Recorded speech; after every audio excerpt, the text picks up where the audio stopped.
sexto ano, tudo bem? Paz e bem?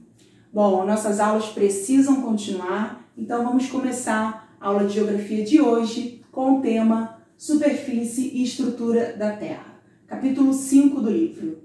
Tenho em mãos agora o caderno de geografia e o livro. Vamos começar falando sobre as esferas terrestres. O que é isso? As camadas que envolvem ali a superfície terrestre. Também podem ser chamadas de subsistemas, tá? Então eu tenho 4 esferas. Na imagem eu trouxe para vocês todas as 4. Então eu tenho a atmosfera, camada gasosa da Terra, né? A camada do ar, que é constituída principalmente por nitrogênio e oxigênio. Eu tenho litosfera, que é a camada terrestre, constituída por rochas e minerais, então é a porção sólida do planeta. Eu tenho hidrosfera, que é a camada de água, né? É a camada que envolve ali os oceanos, os mares, os rios, toda a parte de água do planeta Terra. E eu tenho a biosfera. A biosfera, ela engloba todas essas esferas porque é a camada da vida. Bio significa vida, esfera, camada. Então eu tenho camada da vida dos seres vivos, né? Constituída por micro-organismos, por vegetais, por animais. Todos esses seres vivos constituem aí a biosfera. Eu tenho aí a definição, vai aparecer na tela de vocês, os slides, em que tudo que eu mencionei já, falando sobre atmosfera, litosfera, hidrosfera e biosfera. Esse slide é importante que você anote no seu caderno. Então dá uma pausa aí no vídeo e anota. Atmosfera, camada gasosa da Terra, constituída principalmente de oxigênio e nitrogênio. Litosfera, porção sólida do planeta, constituída de rochas e minerais. Hidrosfera, conjunto das águas do planeta, constituída por mares, oceanos, rios, lagos, geleiras e etc. Lógico que esse etc. tem a ver com água, né, gente? E biosfera, camada onde se encontram os seres vivos, constituída também por animais, vegetais, micro-organismos e etc. Copie então esse slide aí, gente. Bom, feito isso, vamos falar agora de estrutura da Terra. Então, eu comentei sobre a superfície da Terra, a superfície da Terra que é formada pelas 4 esferas, hidrosfera, atmosfera, biosfera e litosfera. E agora eu vou falar sobre a estrutura. O que seria a estrutura? O centro da Terra. Então, a estrutura da Terra ela é composta por crosta terrestre, manto e núcleo.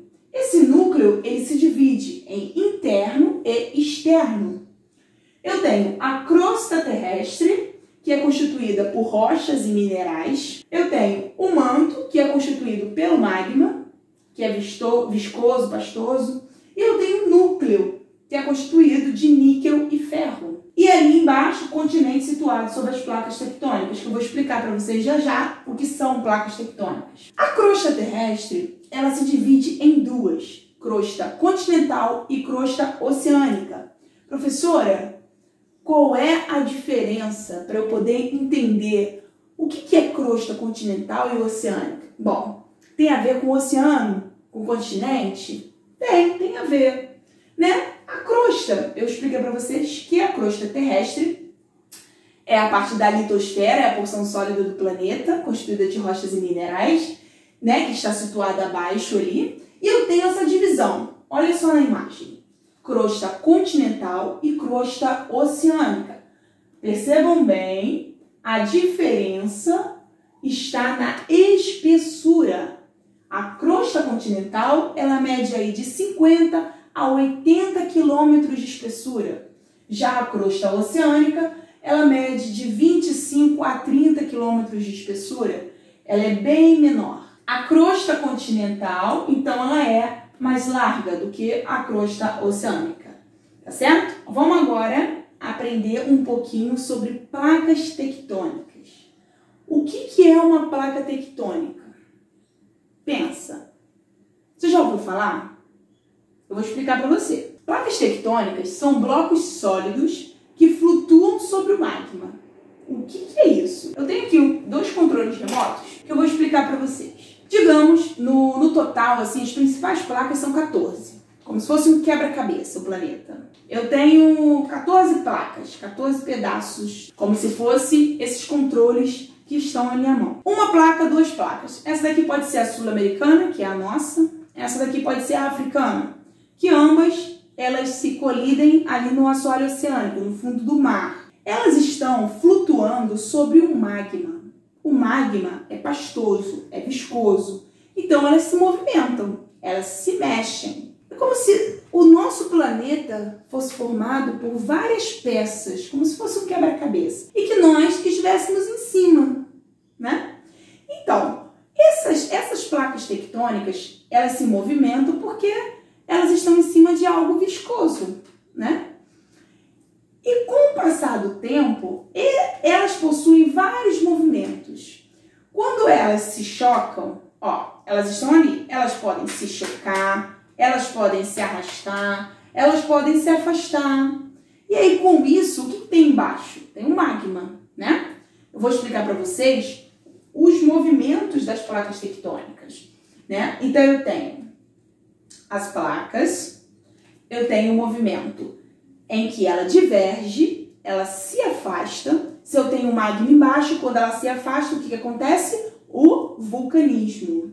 Então, eu tenho um movimento de convergência, quando elas se chocam, mas que pode ocasionar as maiores cadeias montanhosas, né? O exemplo, os Alpes, o Himalaia, a Cordilheira dos Andes. Então, eu tenho elas se chocando, o movimento de convergência. Uma vai para debaixo da outra, a outra sobe, formando aí as cadeias montanhosas. E eu tenho também o movimento transformante, que é quando elas se arrastam. Ué, então o que acontece aí quando elas se arrastam? Os terremotos. Se isso ocorre no fundo do mar, no assoalho oceânico, justamente, parece que eu ouvi você falar daí, os maremotos, né? Então eu tenho aí na sua tela teoria tectônica de placas, o movimento divergente ocasionando o vulcanismo, o movimento de deslizamento, que também pode ser chamado transformante, anota isso no seu caderno, e o movimento convergente, que pode ocasionar as cadeias montanhosas. Então, isso que eu estou falando, faça a anotação no seu caderno, tá? Coloque aí a teoria tectônica de placa, os movimentos e o que cada um ocasiona. Então, você pode colocar do lado movimento divergente, 2 pontos, pode ocasionar vulcanismo. Movimento deslizante, que é o transformante, pode ocasionar terremotos. Movimento convergente pode ocasionar cadeias montanhosas. Por que no Brasil não tem terremoto? Não, professora, eu já ouvi falar que teve um terremoto em 2018, que o terremoto não foi no Brasil, foi na Bolívia, mas que São Paulo sentiu, algumas outras cidades também do Brasil sentiu esse terremoto. Sim, não é que o Brasil não vá ter terremoto, não pode ter terremoto, mas as chances da gente ter terremoto são mínimas. O que explica isso? A posição geográfica do Brasil perante as placas tectônicas. Então o Brasil, acompanha o mapa aqui comigo, olha onde nós estamos. No centro da placa sul-americana, no meio dessa placa. Ou seja, as falhas tectônicas são sempre nas bordas. Então, os terremotos, os maremotos ocorrem sempre no encontro, quando as placas se arrastam. Então, por exemplo, por que no Brasil não tem cordilheira? Não tem as montanhas altas? Justamente porque a gente também fica no centro da placa. Já o Chile, onde tem a Cordilheira dos Andes, fica bem próximo ali ao encontro da placa de Nazca. Então, que foi o que formou a Cordilheira dos Andes, tá certo? O movimento convergente, que é o movimento que cria ali as cordilheiras, as cadeias montanhosas. Então, eu tenho a teoria da deriva continental, que explica, mais ou menos, o porquê que o Brasil tem um formato que parece que encaixa com a África. Vamos analisar esse mapa? Olha para esse mapa. Professora, mas é bem direitinho. Aqui, ó, o mapa da América do Sul ele encaixa perfeitamente no mapa da África. No final desse vídeo, vocês vão assistir um documentário. Um documentário que eu vou passar atividades e exercícios sobre ele. Se chama Pangeia, a Grande Catástrofe. Está explicando justamente o porquê disso. Quais foram as evidências? Professora, uma dúvida que você pode estar tendo aí desse lado, parece que eu estou te ouvindo, aluno do 6º ano. Quem me confirma isso? Por quê? Por que as placas se movem? Eu já entendi. Elas estão ali flutuando no magma que está embaixo, ok. Mas quem me garante que o Brasil era colado na África? Que a América do Sul era colada na África? Eu tenho evidências que mostram, né? Então começou ali com um cartógrafo chamado Abraham Ortelius, que também só foi se confirmar com Alfred Wegener, que foi lá em meados do século XX, e aí o Alfred Wegener é que ele veio mostrando a teoria da deriva continental com evidências. Teve um fóssil, eu vou contar só um pedacinho porque vocês vão ter que assistir o documentário, tá? Teve um fóssil chamado Mesossauro, é um fóssil bem pequeno, né, de dinossauro, e ele foi encontrado em 2 regiões apenas no mundo. Aqui na região do Rio Claro, que é a região que fica ali no Paraná, meio que São Paulo, e na África. Ou seja, se eu colocasse a caneta nessa imagem, ó, na mesma direção ele foi encontrado apenas no Brasil e na África esse fóssil. Então, eu tenho aí, a caneta ela mostra, né, essa evidência do fóssil em que aparece no Brasil e na África na mesma altura. Estima-se que as placas tectônicas elas se afastam por ano cerca de 9 centímetros. É pouco? Pouco, mas elas ainda estão se afastando. Ou seja, a cada ano, essa setinha aqui, ó, que está empurrando a sul-americana para lá, né, no sentido oeste, a cada ano ela se afasta da placa da África cerca de 8, 9 centímetros. Eu vou falar agora sobre os abalos sísmicos. Professor, o que é abalo sísmico? Abalos sísmicos são tremores de terra. Eu tenho maremoto, que você vai me responder aí do outro lado. O que é um maremoto?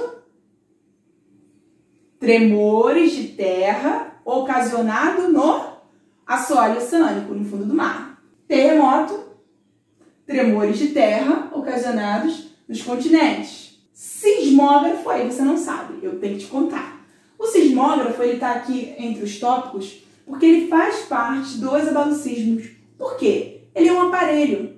O sismógrafo é um aparelho que mede a intensidade do abalo sísmico, a intensidade daquele terremoto. Se ele for muito forte ou se não, ele mede, né, em escala. E aí eu tenho o epicentro. Epicentro é o centro onde aconteceu o terremoto, o local exato onde foi. Por exemplo, aqui eu estou na minha casa, mas se a gente estivesse lá na nossa sala de aula, na escola no Santa Maria, poderia ter ocorrido um terremoto fora do colégio, ali na frente da rua. O epicentro do terremoto foi no sinal de trânsito na porta do colégio. E nós, na sala de aula, sentimos esse terremoto, sentimos esse abalo sísmico. Entretanto, o epicentro não foi ali, foi fora do colégio. É um exemplo que isso não iria acontecer, né? Até porque o epicentro é muito maior, né? Epicentros são cidades, enfim. Mas eu quis mostrar para vocês o que seria o epicentro, tá? O epicentro é o local exato do terremoto. E aí eu tenho, para finalizar a nossa aula, uma foto do tsunami. O que é um tsunami, professora? Pensa aí comigo. Ah, é uma onda que derruba tudo. Eu vi aquele filme Impossível. Mas eu vou te explicar melhor. Tsunami são ondas que percorrem cerca de 800 km por hora. Professora, 800 km? Mas é muito rápido. É muito rápido. Se você está no carro da sua mãe ou do seu pai e ele coloca ali 90 km por hora, já é rápido, né? Você imagina 800 km por hora. É a velocidade do tsunami, dessa onda gigantesca. E o que forma um tsunami? Um grande maremoto, um maremoto intenso. A velocidade do vento, sim, mas um grande maremoto ali, que são os tremores que ocorrem no assoalho oceânico. Então, gente, essa foto aí é só para ilustrar mesmo, né, um tsunami que ocorreu em 2004. Se você não assistiu o filme Impossível, depois você vai lá e assiste, porque ele foi muito importante para estar mostrando como ocorre, né, esse tsunami na vida das pessoas.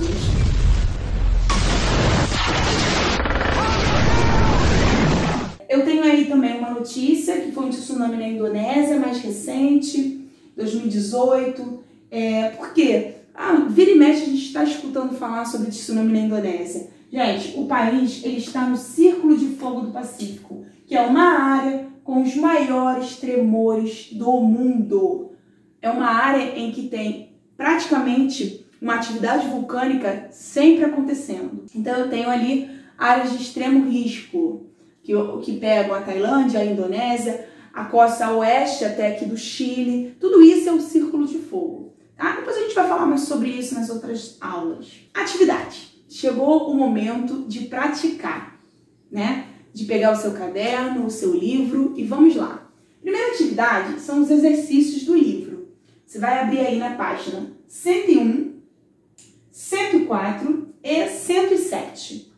Vai realizar essas questões, esses exercícios, essas 3 páginas.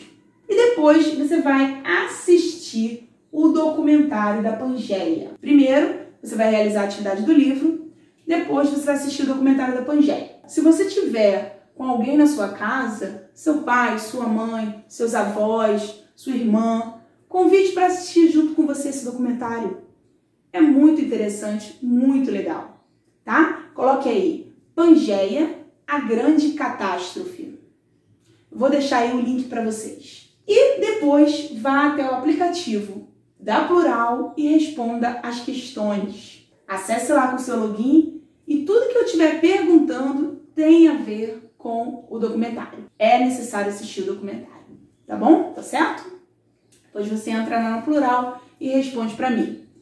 Bom, gente, no mais é isso. Eu agradeço pela atenção de vocês. Eu estou com muitas saudades. Um beijo enorme para cada um e para a família de vocês. Fique com Deus. Até a próxima. Paz e bem.